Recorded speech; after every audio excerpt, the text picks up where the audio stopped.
Abra sua Bíblia em 1 Coríntios 11, versículo 23, é o texto clássico da ceia. E assim, quem já ouviu falar de ceia nas últimas reuniões, vai perceber que eu tenho passeado em vários textos que falam a respeito do assunto. A gente já falou da ceia no Antigo Testamento, a gente já falou da ceia no momento que Jesus ceou com os discípulos. A gente já falou da ceia nesse texto, a gente vai falar nesse texto de novo, mas com outro aspecto, amém? 1 Coríntios, capítulo 11, versículo 23 a 31. Diz o seguinte: porque eu recebi do Senhor... Desculpa, gente, é que eu tenho que gravar para vocês ouvirem no YouTube, senão a minha promessa não fica válida, né? 1 Coríntios 11, 23 a 31. Porque eu recebi do Senhor este ensinamento que passei para vocês, que o Senhor Jesus, na noite em que foi traído, pegou o pão e deu graças a Deus. Depois partiu o pão e disse: este é o meu corpo, que é entregue em favor de vocês. Façam isso em memória de mim. Assim também, depois de cear, ele pegou o cálice e disse: este cálice é a nova aliança, feita por Deus com o seu povo. Aliança que é garantida pelo meu sangue. Cada vez que vocês beberem deste cálice, façam isso em memória de mim. De maneira que cada vez que vocês comem deste pão e bebem deste cálice, estão anunciando a morte do Senhor até que ele venha. Por isso, aquele que comer do pão do Senhor ou beber do cálice, de modo que ofenda a honra do Senhor, estará pecando contra o corpo e o sangue do Senhor. Portanto, que cada um examine a sua consciência e então coma do pão e beba do cálice. Pois a pessoa que comer do pão ou beber do cálice sem conhecer que se trata do corpo do Senhor, estará sendo julgado ao comer e beber para o seu próprio castigo. É por isso que muitos de vocês estão doentes e fracos, e alguns já morreram. Se examinássemos primeiro a nossa consciência, nós não seríamos julgados pelo Senhor. Muito rico esse texto, né? Vamos ler outro texto, que está em Efésios capítulo 1, versículo 22 e 23, um texto rápido, que diz o seguinte, Efésios 1, versículo 22 e 23. Deus colocou todas as coisas debaixo da autoridade de Cristo, e deu Cristo à igreja, como o único Senhor de tudo. A igreja é o corpo de Cristo, ela completa Cristo, a qual completa todas as coisas em todos os lugares. Amém? Gente, vamos entender isso? Vamos entender o que é ceia? Vamos entender o que é pão? Vamos entender o que é o cálice? Vamos entender o que é o corpo? Esse texto é um texto que precisa ser digerido. Ele precisa ser concebido da maneira que Jesus quis que fosse concebido. Porque senão, presta atenção agora no que eu vou falar. Porque senão, você vai ficar fazendo ritual na hora da ceia. E Paulo está advertindo, não faça isso. Não faça ritual na hora da ceia. Não use ceia como amuleto. Não use ceia como uma cerimônia. Use ceia para que entre na sua mente o verdadeiro significado que ela deve ter na sua vida. Amém? Amém. Já que é assim, Paulo, então me permita eu, Samuel, exemplificar isso da maneira que eu sempre gosto de fazer no meio dos meus irmãos. Com teatro. Preciso de voluntários. Amém? Vamos entender o seguinte. Natália. Ah, você está lá, né? Tá bom, desculpa. Edvaldo, por favor, vem aqui. Quem senta na frente, eu sinto que esses irmãos que sentam na frente, eles falam assim, hoje ele vai me chamar hoje, ele vai me chamar hoje. Você percebe, fica um negócio assim, todo mundo baixa a cabeça. Não pode. Amém. Eu quero que a gente entenda o seguinte. Edvaldo, fica aqui um pouco afastado aqui. Pronto. Eu quero que a gente disseque esse texto agora. O que Jesus disse em 1 Coríntios, ele disse o seguinte. Depois partiu o pão e disse o quê? Quem lembra do texto? Ele partiu o pão e disse: isto é o meu corpo. Se vocês quiserem dar uma conferida lá, vamos exemplificar aqui. Vocês vão me dar licença aqui, tá, gente? Toma aqui. Imagine que você é Jesus. Amém? O texto está dizendo que ele partiu o pão e disse: isto é o meu corpo. Você consegue fazer isso de forma cênica? Não é cínica, não. É cênica. Agora você já falou comigo.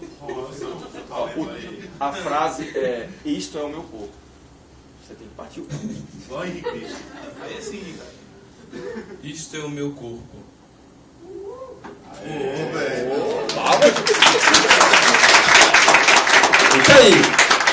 Fica aí. O que Jesus está dizendo é que o pão está representando o corpo dele. Amém? Amém. Deu? Ficou claro? Logo, pão na ceia significa corpo de quem? De Cristo. Porque ele disse: este é o meu corpo. Então isso é certo. É o corpo de Cristo. Amém? Está escrito em 1 Coríntios. A gente leu? Leu. Agora, eu preciso de outro voluntário. Vem cá, Bruno, por favor. É você mesmo. Ó, ele viu que eu chamei de Valdo, aí ele veio e sentou na primeira fila, na primeira cadeira. Ele fez assim: chama eu. Presta atenção. Então a gente fez a primeira parte da encenação. Edivaldo está representando Jesus. Ele partiu o pão e disse: este é o meu corpo. Este é o meu corpo. Agora eu quero... A gente leu 2 textos. Quais foram? Coríntios e... Então, ele agora cumpriu o que está escrito em Coríntios. Este é o meu corpo. Partiu o pão e disse: este é o meu corpo. Fica um pouco mais para cá. Gostei desse sapatinho rosa. Ainda bem que eu chamei ele para representar Jesus. Brincadeira. Agora a gente vai... Ele representou o texto de Coríntios, nós vamos representar o texto de Efésios. Efésios 1, versículo 23 diz: a igreja é o corpo de Cristo. Então faz de conta que Bruno é a igreja. Ele está representando a igreja. Edivaldo está representando Jesus e Bruno está representando a igreja. Então Bruno está aqui representando todos vocês. Amém? Amém. Então faz de conta que Bruno é a igreja como um todo. Então vamos de novo. Parte o pão. Este é o meu corpo. O pão é o corpo. Mas em Efésios está dizendo que o corpo é o quê? Então isto é igual a... Dá o pão para ele, para ficar certinho. Pronto. Então, se este pão é o corpo de Cristo, e em Efésios diz que o corpo de Cristo é a igreja, então comer do pão na ceia significa ser igreja. Perfeito? Perfeito. Ser igreja. Palma para eles, gente. Separa aquele pão aí para ninguém comer, que vocês vão ganhar tempo.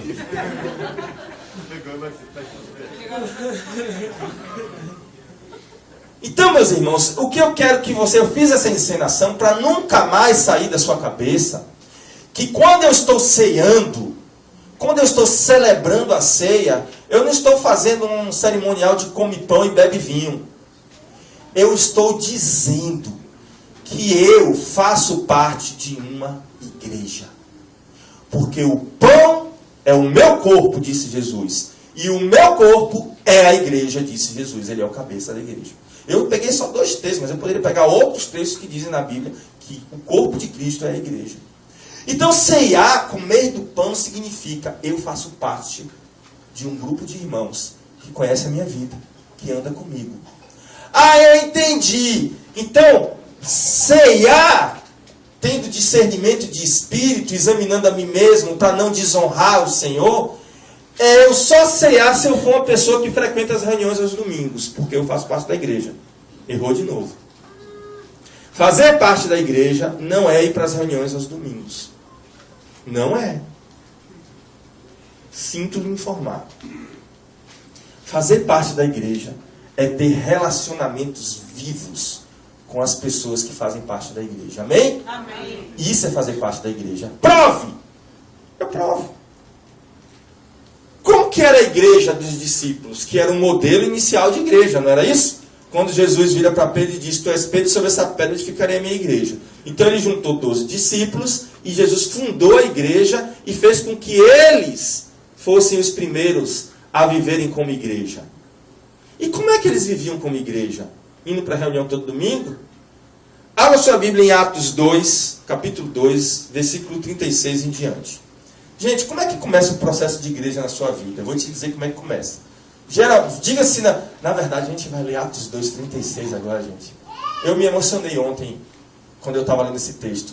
Porque eu lia esse texto e via um retrato da nossa igreja. Que ousadia, hein? Mas vocês vão ver se não é. Eu li Atos 2, versículo 36 em diante. Atos 2. Gente, eu li esse texto, eu vi a nossa comunidade nesse texto. E eu quero que vocês olhem comigo sob a perspectiva que eu vi, para vocês verem se eu estou errado. Agora, vamos falar não dessa igreja conceitual que a gente está falando até agora, vamos falar da igreja estereótipo. Essa que a gente sabe que reúne todo domingo. Geralmente, em 90% dos casos, como é que começa esse processo? Você não frequenta igreja nenhuma, você vive sua vida como você bem quer, e alguém vira para você e fala assim, vamos para a igreja? Que é isso, negócio de igreja e tal? É muito legal lá, muito bom. Mas para que a gente vai para a igreja? Para a gente buscar Jesus, que é o Senhor da nossa vida. Aí alguém fala isso para você. Aí você fica assim meio balançado, alguém insiste, tem uns que são mais chatos, outros menos chatos, mas uma hora você acaba indo. Marcelo me falou uma coisa interessante. No dia que eu estava lá na casa dele conversando, eu estava pedindo a ele que me ensinasse a não abandonar a academia. Eu abandono a academia também. E aí eu falei, Marcelo, como é que você consegue, cara, não abandonar a academia? Porque eu frequento a academia pelo menos umas 4 vezes por ano. Tipo assim. Eu começo, passo uma semana e depois eu não vou mais. Eu falo, agora vai. Aí eu começo, passo a semana. Não, minha esposa faz melhor ainda. Ela começa a andar na esteira, tira foto e bota no Facebook. Aí depois não volta nunca mais à academia. É legal isso também. Aí o Marcelo me falou uma coisa interessante, gente. O Marcelo falou uma coisa reveladora. Ele falou assim, cara, quando você for, procure alguém para ir junto com você, para te incentivar. Porque o principal é o incentivo. Não, Bia não pode ser não. O principal é o incentivo. Então assim, quando você incentiva, né, a pessoa começa a te chamar, começa a te incentivar, começa a te mostrar os benefícios, aí você se empolga mais. Eu falei, pô, interessante. Com a igreja é a mesma coisa. Inclusive ele usou, você lembra? Você usou esse exemplo. Ele falou assim, poxa, eu não ia. Aí Lia começou, bora, é legal, a pregação é boa e tal, o pastor é bonito e tal, não sei o quê. Cadê? Não falou isso não. E aí ela incentivou ele e ele veio. Então assim, começa assim. Começa assim. E aí você vem. E quando você vem, você se dá conta de que Jesus Cristo precisa ser o Senhor da sua vida. Amém. Aí você se encontra com Ele. Aí depois que você se encontra com Ele, você começa a sentir uma atração por Ele. Ele começa a te convidar para um relacionamento vivo com Ele. E aí você descobre que a Bíblia diz que onde estiverem 2 ou 3 reunidos em nome dEle, ali Ele estará. Então assim, receita para se encontrar com Jesus. Eu quero ver Jesus, onde é que eu faço? Como é que eu faço? Vai no lugar onde tiverem 2 ou 3 reunidos em nome dEle, ali Ele vai estar, está escrito. Então aí você começa a entender que se você quiser ver Jesus, você tem que estar onde tem 2 ou 3 reunidos em nome dEle. No mínimo. Amém? Amém. E aí depois você começa a viver como igreja. Olha se não foi assim que aconteceu em Atos. Vamos lá. A partir do versículo 36... do 35 para trás, Pedro estava fazendo aquilo que Marcelo falou. Ele estava pregando o evangelho para mais de 3.000 pessoas.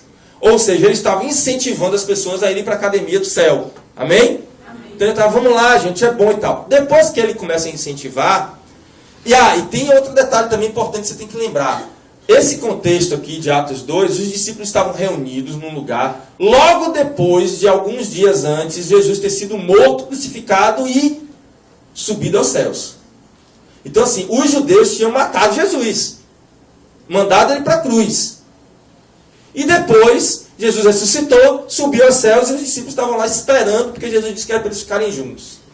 Ok? Então esse é o contexto que a gente vai ler a partir de agora. Versículo 36. Saiba, pois, com certeza, toda a casa de Israel, que esse Jesus a quem vocês crucificaram, está vendo o que eu falei? Deus o fez Senhor e Cristo. Esse Jesus que vocês mataram, Deus fez com que ele fosse Senhor e Cristo. Ouvindo eles isto, compungiram-se em seu coração e perguntaram a Pedro e aos demais apóstolos: que faremos então, irmãos? Olha, Pedro acusou eles de terem matado Jesus. E disseram que esse Jesus que eles mataram, Deus colocou ele como Cristo, porque o ressuscitou. Então, diante do nariz de todo mundo, Deus honrou Jesus e fez com que ele se tornasse Senhor. Amém? Quando os caras se deram conta,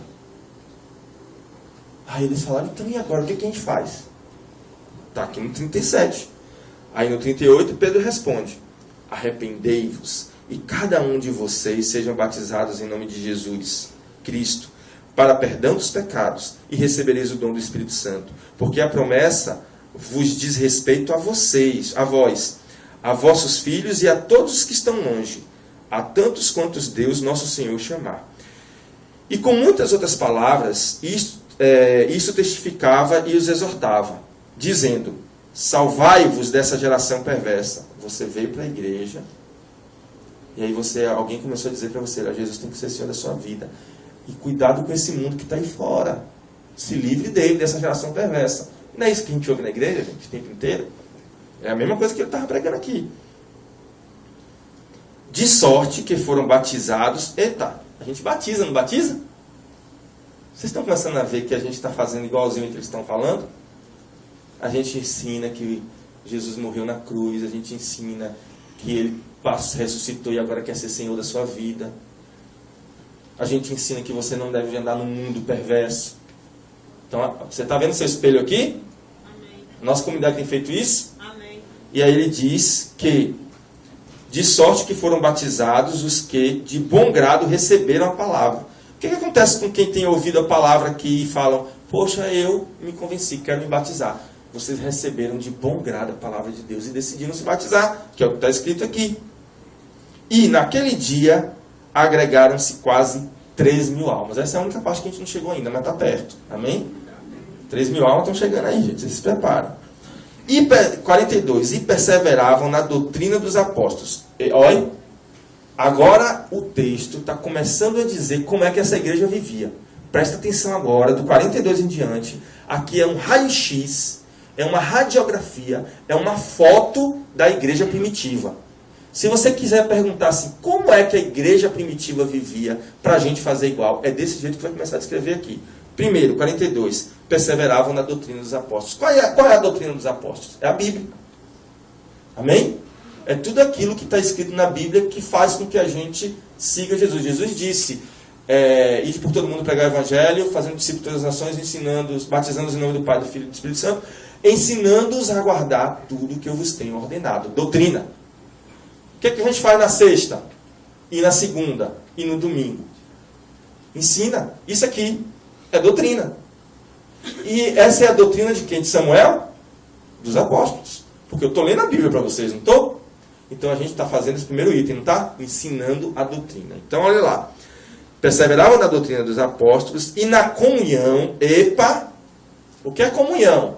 Vocês já viram um videozinho de comunhão que a gente colocou aqui outro dia.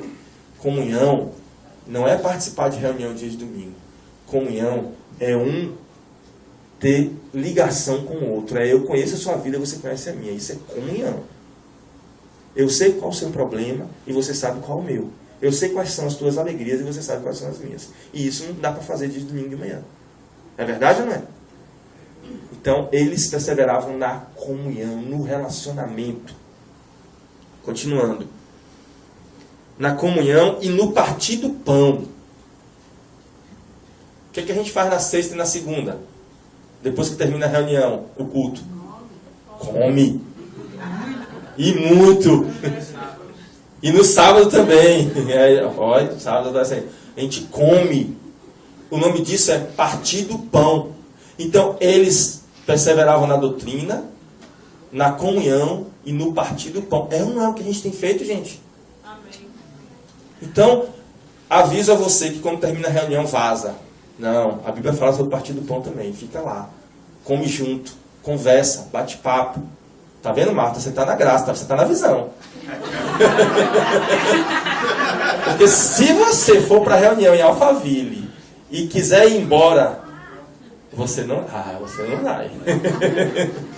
Eu já contei a história de Biazinha aqui, né? Que Biazinha, um dia os meninos participam da reunião de sexta, mas não de segunda. Aí um dia eu falei assim, Bia falou, tá indo pra onde, pai? Aí a gente falou assim, pra a reunião lá em Alphaville. Na casa de Marta, não é nem a casa de Júnior, é a casa de Marta, hein? Na casa de Marta, embora quer ir, Deus que me livre. Por quê, menina? Porque quando termina a reunião, ela não deixa a gente ir embora. E quando a gente fica no elevador, ela fica segurando a porta e a gente não vai nunca. Então assim, ela tá na visão aqui, ó. Glória a Deus, vamos honrar, irmã. Então, no partir do pão e doutrina, comunhão, lanche, partir do pão e nas orações. A gente não ora? Talvez essa a gente precise intensificar um pouco mais, mas a gente ora. Então esse é o retrato da igreja primitiva. Esse é o retrato da igreja dos apóstolos. E aí ele continua. Em cada alma havia temor, e muitas maravilhas e sinais se faziam pelos apóstolos. Todos os que criam, eu quero que você repita comigo esse versículo 44. Está todo mundo com a Bíblia aberta aí no versículo 44? Quantos aqui creem em Deus? Levanta a mão. Você crê em Deus mesmo? Então eu vou te ensinar o que é que faz quem crê em Deus. Leia aí comigo 44. Todos os que criam estavam juntos e tinham tudo em comum. Quantos creem aqui? Levanta a mão. Se você crê, você tem que estar junto. Amém? Não é só crer, tem que estar junto. Isso é igreja. Isso é o partir do pão.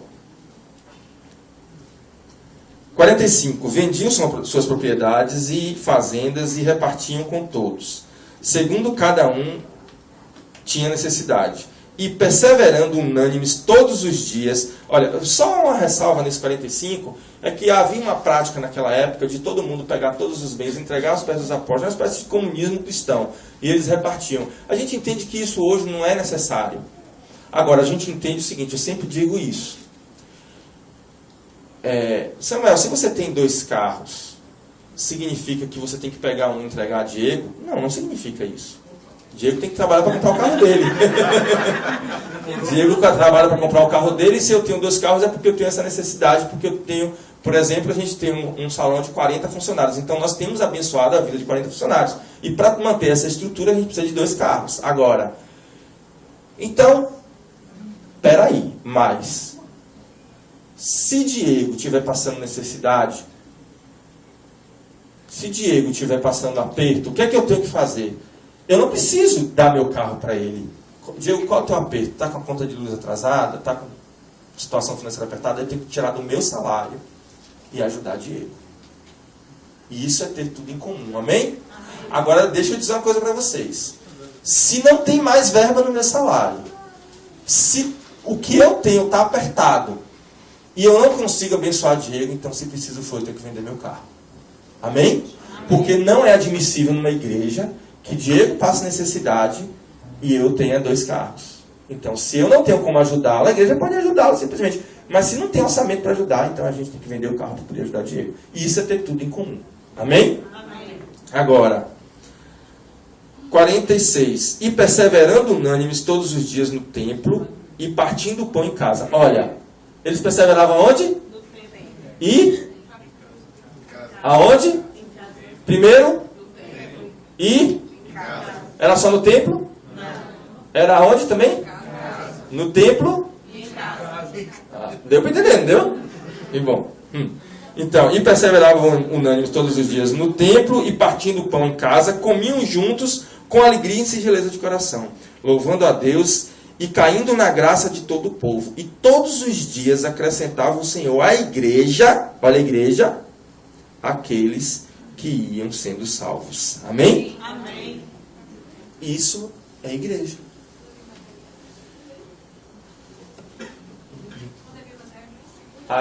Domingo, segunda, sexta e outras mais que tiverem aí. Amém, gente? Então, viver como igreja, então vamos recapitular aqui. Comer o pão é fazer parte do corpo de Cristo. O que é o corpo de Cristo? A igreja. Como é que a igreja vive? Em comunhão. A igreja vive em reunião? Não, a igreja vive em comunhão. Reunião é um instrumento para se alcançar a comunhão. Vocês captaram?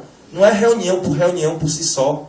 A reunião é um instrumento para se alcançar o objetivo, que é a comunhão. Por isso a gente marca a reunião, para cumprir o objetivo de estarmos juntos. Cumprir o objetivo de amarmos uns aos outros. Cumprir o objetivo de estarmos uns com os outros. Amém? Isso é viver como igreja. Isso é repartir o pão. Então hoje nós vamos ceiar. Hoje nós vamos compartilhar o corpo de Cristo. Hoje nós vamos dizer, eu faço parte desse corpo. É por isso que Paulo fala, examine-se homem a si mesmo. Porque aquele que come, come para a sua própria condenação. Porque se você come ritualisticamente, você não está entendendo nada. Se você usa as reuniões ou a ceia como amuleto, você está sujeito a castigo, que é o que está escrito no texto. Então a consciência de ceia é a consciência de corpo. Amém? Amém. E eu queria finalizar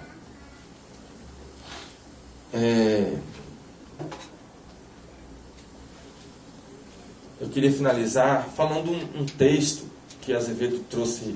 A gente fez a gente teve um bate-papo essa semana e Azevedo trouxe um texto que Deus colocou no coração dele que falou muito comigo.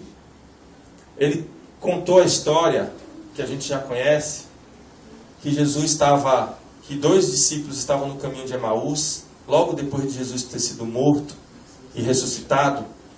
E aí eles estavam andando e Jesus chega perto deles e pergunta o que eles estavam conversando. E aí eles falam: você não está sabendo que planeta você vive? Você não está sabendo o que aconteceu em Israel nos últimos dias? Aquele que veio para esperança de Israel, aquele que veio para ser Salvador, o Messias, ele foi morto. Aí e eles não reconhecem Jesus. Eles eram discípulos, Jesus não reconheceram Jesus. Eles olharam e acharam que era um caminhante qualquer ali. E aí a Bíblia fala que Jesus começou a pregar o Evangelho para eles. Jesus começou a falar das profecias que falavam do Messias desde Moisés. E começa a ensinar, e eles estão caminhando, e Jesus ensinando, eles caminhando. O coração deles se enche de alegria. E de repente eles chegam na cidade deles. E Jesus fez como que fosse continuar. Eles não sabiam que era Jesus. Aí quando Jesus ia continuar o caminho deles, eles falam assim para a pessoa, que eles não sabiam que era Jesus, e diz: tá tarde, você não vai andar agora e você vai acabar pegando a estrada de noite. Fica com a gente, vai lá para casa, dorme lá com a gente e vamos continuar essa conversa que estava boa. Aí Jesus aceita a proposta. Eles não sabiam que era Jesus. E aí eles vão para casa, Jesus vai para a casa deles e a Bíblia fala que Jesus pega o pão, dá graça e reparte entre eles. À medida em que Jesus faz isso, a Bíblia fala que os olhos deles foram abertos. E eles enxergaram que ali era Jesus. O que é que fica de ensino? Eu vou enxergar Jesus quando eu partir o pão. Se eu não partir o pão, eu não enxergo Jesus. E o que é partir o pão? É a comunhão. Partir o pão é eu saber o que está acontecendo na sua vida e você saber o que está acontecendo na minha. É eu saber quais são os seus problemas e você saber quais são os meus. Amém? É vivermos juntos um laço de amor e amizade. Isso é partir o pão. Sem partir de pão, você não verá o Senhor. Vamos ficar de pé?